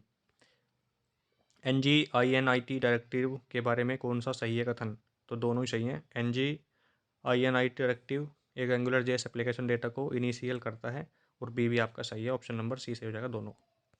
Data tenting को एनेबल करने के लिए end user dash environment variable set करता है, तो ये हो जाएगा NS enable tent. 46 number, JavaScript में टारगेट लैंग्वेज डेटा टाइप का ऑब्जेक्ट है जो सोर्स लैंग्वेज को एनक्लोज करता है, तो हो जाएगा ए रैपर। बटन ऑब्जेक्ट को बिलर मेथड का सिंटैक्स है बिलर, ये फिल इन द ब्लैंक से पूछा गया क्वेश्चन है वो लेवल में। डॉक्यूमेंट ऑब्जेक्ट के लिए क्लोज मेथड का सिंटैक्स है क्लोज। जावास्क्रिप्ट के अंत में क्या आना चाहिए, तो स्क्रिप्ट को आपको क्लोज करना होगा स्लैश के साथ। किस HTML एलिमेंट के अंदर हम जावास्क्रिप्ट डालते हैं, तो स्क्रिप्ट के अंदर डालते हैं, और इसको क्लोज भी स्क्रिप्ट से ही करते हैं स्लैश के साथ। हेलो वर्ड लिखने के लिए सही जावास्क्रिप्ट सिंटैक्स है document dot write equal hello word, पूछा गया क्वेश्चन है same to same. JavaScript program में वेरिएबल किस लिए उपयोग किए जाते हैं, नंबर, डेटा या अन्य वैल्यू स्टोर करने के लिए। बस प्रैक्टिकल में थोड़ी मेहनत कर लेना, वीडियो को देख लेना, आपका काम हो जाएगा। NO स्क्रिप्ट टैग क्या करता है, बताइए। नॉन जावास्क्रिप्ट ब्राउज़र द्वारा टेक्स्ट को डिस्प्ले करने के लिए उसे एनक्लोज करता है। क्वेश्चन नंबर 54, एक कंडीशनल एक्सप्रेशन को यह भी कहते हैं immediate if. Question number 55, Jio method के पैरामीटर का डेटा टाइप क्या है, इंटीजर, ऑप्शन नंबर यहाँ पे इंटीजर सही है, ऑप्शन नहीं है। आधुनिक वेब एप्लीकेशन की मुख्य विशेषता क्या है, जो वर्तमान में वेब एप्लीकेशन की मुख्य विशेषता पूछ रहा है। बिना डॉक्यूमेंट लोड किए कंटेंट को बदल देते हैं। हिस्ट्री प्रॉपर्टी डैश किस ऑब्जेक्ट से संबंधित है, तो ये हो जाएगा आपका हिस्ट्री। बिना रिटर्न वैल्यू वाले फंक्शन को क्या कहते हैं, प्रोसीजर्स कहते हैं। वार और फंक्शन क्या है, डिक्लेरेशन स्टेटमेंट है। Set time out window object से संबंधित है, होमवर्क क्वेश्चन में पूछा गया था, तो ये हो जाएगा आपका ट्रू। क्वेश्चन नंबर खत्म हो चुके हैं, अब चैप्टर नंबर 7 आपके सामने, फोटो एडिटर इंपॉर्टेंट है, इजी चैप्टर है। फोटोशॉप किस लिए यूज़ करते हैं, यूज फॉर ग्राफिक्स के लिए हम फोटोशॉप को यूज़ करते हैं। What is full form of GIF, graphics interchange format, GIF का फुल फॉर्म होता है, ऑप्शन नंबर ए सही आंसर हो जाएगा। इनमें से कौन सा फॉर्मेट ट्रांसपेरेंसी का समर्थन करता है, बताइए। ट्रांसपेरेंसी का समर्थन करता है, तो हो जाएगा आपका PNG। PDF की फुल फॉर्म क्या होती है, पोर्टेबल डॉक्यूमेंट फॉर्मेट। CMYK का फुल फॉर्म क्या होता है, cyan magenta yellow black, option number A. What is the full form of RGB, red green blue, important question है, पूछा जाएगा आपसे एग्जाम में, ठीक है, option number A. Question number 6 आपके सामने, what is full form of DPI, dots per inch option number A. कौन सा सॉफ्टवेयर ग्रेडिएंट टूल का उपयोग कर रहा है? लाइक अगर नहीं किया है तो कर दीजिए। देखिए कितनी मेहनत आपके लिए लग रही है। वीडियो बनाने में, कंटेंट तैयार करने में, एडिट करने में, अपलोड करने में बहुत कुछ टाइम लगता है, तो आपको लाइक तो करना ही चाहिए। लाइक करने में कोई पैसा नहीं लगता आपका, सब्सक्राइब करने में कोई पैसा नहीं लगता, कोई टैक्स नहीं लगता। ऐसा नहीं है कि भाई लाइक कर दिया तो सर को बहुत सारे पैसे मिल जाएंगे, ऐसा कुछ नहीं है। लाइक करने में आपकी खुशी मिलती है कि बस हाँ भाई इतने लोगों को पसंद आई वीडियो, और इसीलिए फिर हम आपके लिए और अच्छी मेहनत करते हैं, और अच्छे क्वेश्चन और अच्छा कंटेंट आपके लिए तैयार करते हैं, अगर आप वीडियो को अच्छा रिस्पॉन्स देते हैं तो। कौन सा सॉफ्टवेयर ये है? तो ये हो जाएगा आपका Photoshop, option number C. Photoshop में किस मेनू में डुप्लीकेट लेयर ऑप्शन है? तो ये हो जाएगा option number P, layer. Photoshop में फाइल EXT क्या है? तो ये आपका PSD है, ऑप्शन नंबर सी। किस कंपनी ने इमेज रेडी बनाया? एडोब सिस्टम ने बनाया, ये आप जानते हैं। ओवरफ्लो फोटोशॉप में किसका एक लेयर बिल्डिंग मोड है? तो ये हो जाएगा ट्रू। ये फिर ट्रू फॉल्स आ गए। GIF बैकग्राउंड ट्रांसपेरेंसी का समर्थन नहीं करता, फॉल्स। रेस्टर ग्राफिक में पिक्सल होते हैं, तो ये हो जाएगा आपका ट्रू। लिक्विफाई एक फ़िल्टर है, तो ये भी ट्रू हो जाएगा। हम फोटोशॉप में फ़िल्टर मेनू के तहत वेरिएशन ऑप्शन पा सकते हैं? नहीं पा सकते, ये हो जाएगा फॉल्स। 1 घंटा हो चुका है पूरा। फेदर की शॉर्टकट की Alt + Ctrl + F है, ये हो जाएगा फॉल्स। क्वेश्चन नंबर 17, हम JPEG इमेज को प्रीमियर में इंपोर्ट नहीं कर सकते, ये भी फॉल्स हो जाएगा आपका। हम सिलेक्शन के लिए लासो टूल का उपयोग करते हैं, ये ट्रू हो जाएगा।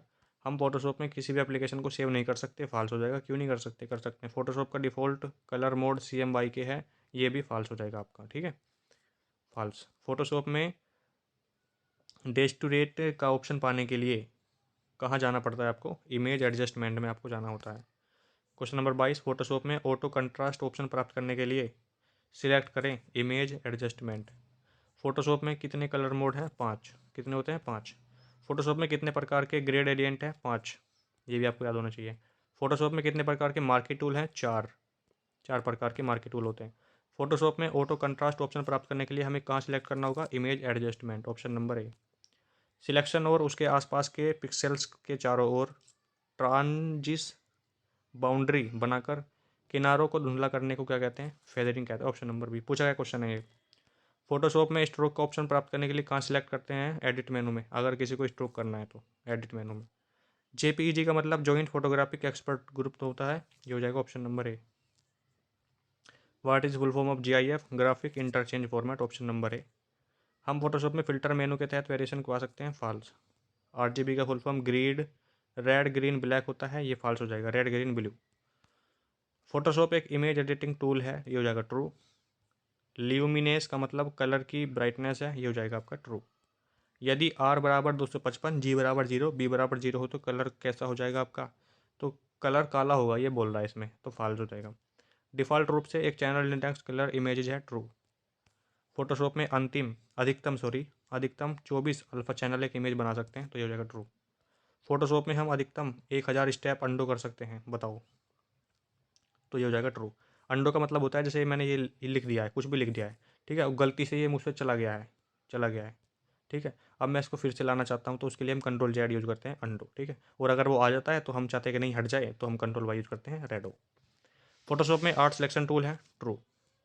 टिफ का पूर्ण रूप क्या होता है? Tag image file format, option number ए। कलर रेंज कमांड एक मौजूदा सिलेक्शन या पूरी इमेज के भीतर एक निर्दिष्ट कलर या कलर सब्जेक्ट का चयन करता है, तो ये भी आपका ट्रू हो जाएगा। पेन टूल को एक्टिवेट करने के लिए शॉर्टकट की है आपकी P।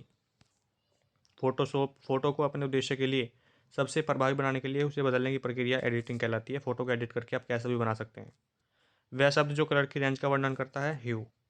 ये फिल इन द ब्लैंक से पूछे गए हैं। वह शब्द जो कलर की प्योरिटी का वर्णन करता है, सेचुरेशन। डैश का मतलब GNU इमेज मैनिपुलेशन प्रोग्राम, तो GIMP।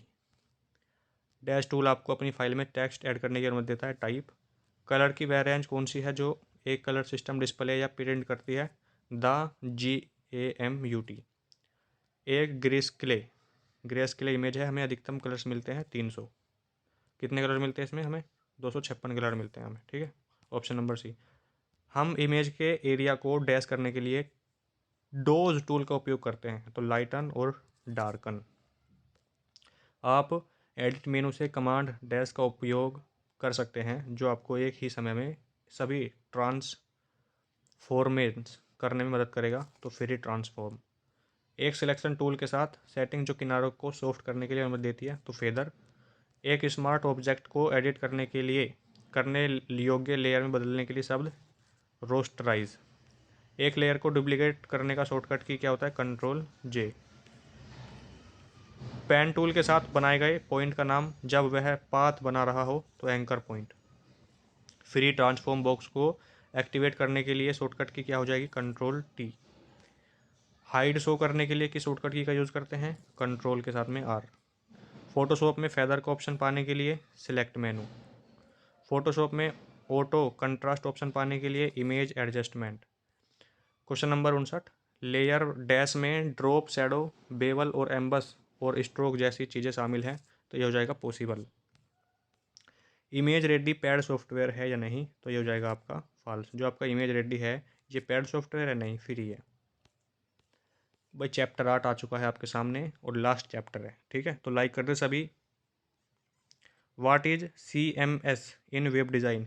Content management system CMS का फुल फॉर्म होता है। लास्ट चैप्टर है।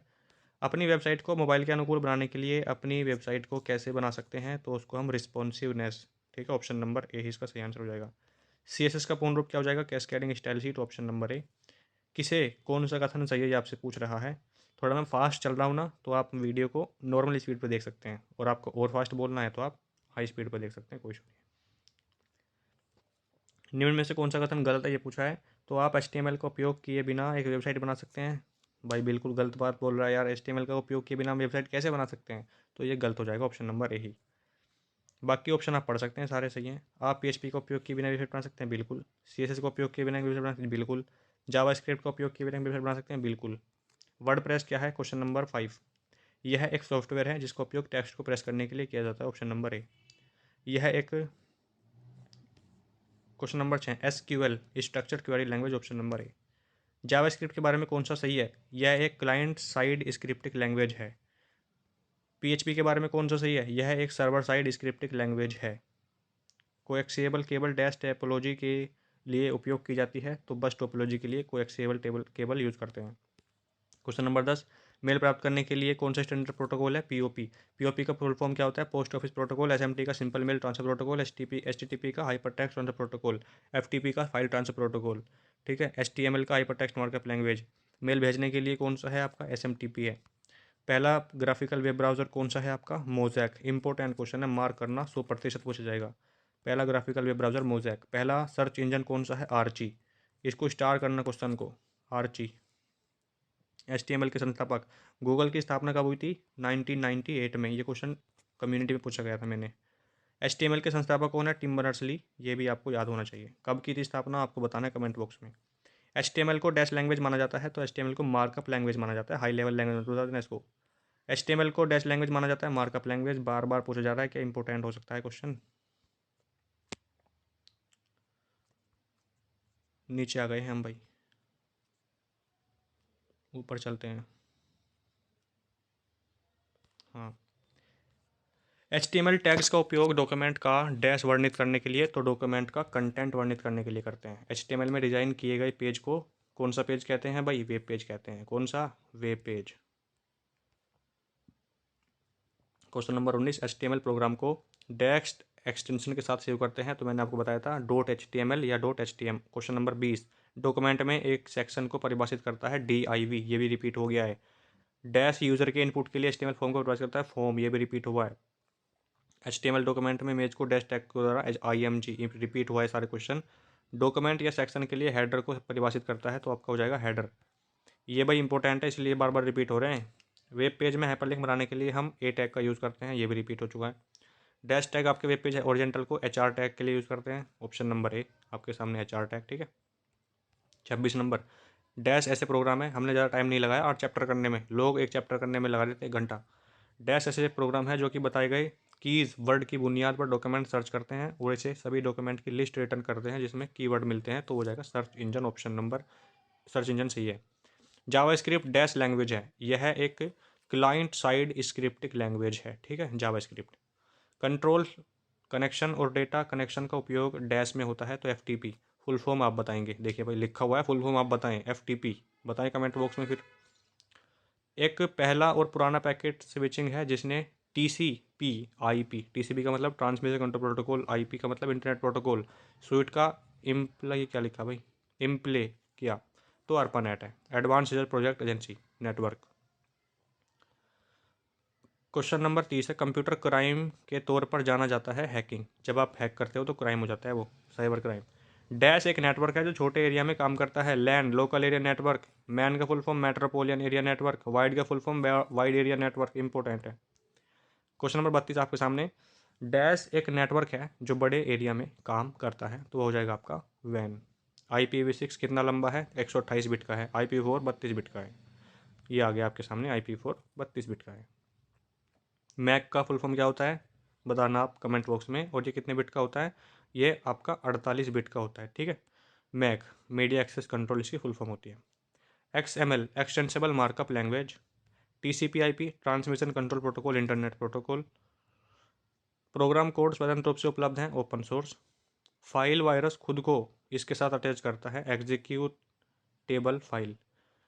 यूजर डेटाग्राम प्रोटोकॉल, UDP, पंक्ति इससे जुड़े हुए हैं तो पोर्ट। यह एक सर्वर साइड स्क्रिप्टिंग लैंग्वेज है, ASP। EDI का full form electronic data interchange, option number ए। नेटवर्क टोपोलॉजी को यह भी कहते हैं तो नेटवर्क आर्किटेक्चर भी कहते हैं। मैसेज को इस प्रकार एनकोड करने की प्रक्रिया को केवल ऑथोराइज प्रॉपर्टीज ही पढ़ सके, उसको एनक्रिप्शन बोलते हैं, ऑप्शन नंबर नहीं है, एनक्रिप्शन सही आंसर है। मार्कअप लैंग्वेज कौन सी है, XML extensible markup language. Internet का उपयोग कर प्रोजेक्ट या सर्विस में व्यापार करना इलेक्ट्रॉनिक कॉमर्स कहलाता है। एक एप्लीकेशन लेयर प्रोटोकॉल जो कि टेक्स्ट के रूप में कम्युनिकेशन की सुविधा प्रदान करती है। Internet relay chat, electronic commerce का मतलब है जैसे अमेजोन है, फ्लिपकार्ट है, ये सब क्या है, इलेक्ट्रॉनिक कॉमर्स है, इंटरनेट के माध्यम से आपको सामान मिलता है, इसी को इलेक्ट्रॉनिक कॉमर्स कहते हैं। डाउनलोड करने योग्य अपलेट्स आमतौर पर आसान एक्सेस के लिए एक फाइल आर्काइव में स्टोर किए जाते हैं, तो ये हो जाएगा ट्रू।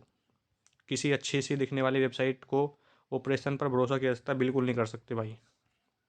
इंटरनेट पर कॉपीराइट उल्लंघन करने वाले व्यक्तियों को सॉफ्टवेयर पायरेसी की दोषी पाए जाने के लिए जरूरी नहीं कि वह मटेरियल को बेचकर प्रॉफिट कमाए तभी दोषी माना जाएगा, बिल्कुल सही बात बोल रहे हैं। एक ट्रोजन हॉर्स खुद को उन फाइलों के माध्यम से रिप्लेट करता है जो कि एक कंप्यूटर से उस कंप्यूटर पर जाते हैं, फाल्स हो जाएगा। हर दिन अपना पासवर्ड बदलना चाहिए, क्योंकि भाई बहुत ज़्यादा सिक्योरिटी होनी चाहिए। हर दिन पासवर्ड बदलोगे तो पागल हो जाओगे एक दिन। एक पासवर्ड मैनेजर जो साइट एक विजिट करते हैं केवल उनको ट्रैक कर सकते हैं, फॉल्स। हैकर को टारगेट करना है आपका डेटा चुराना, अच्छा हैकर का टारगेट है आपका डेटा, बिल्कुल सही बात बोल रहा है। वेब पेज 5 वेब ब्राउज़र के नाम बताने हैं भाई। सफारी हो गया, ओपेरा हो गया, लेकिन 2 के पूछ रहा है, सॉरी मैं 5 के सोच रहा हूँ। www का world wide web, option number A. SGML standard generalize markup language, option number A. www के founder Tim Berners-Lee, option number A. 5 लोकप्रिय सर्च इंजन के नाम, Google, Bing, Yahoo, Baidu, DuckDuckGo. 4 लोकप्रिय ब्राउज़रों के नाम, internet explorer, Edge, Chrome, Mozilla Firefox.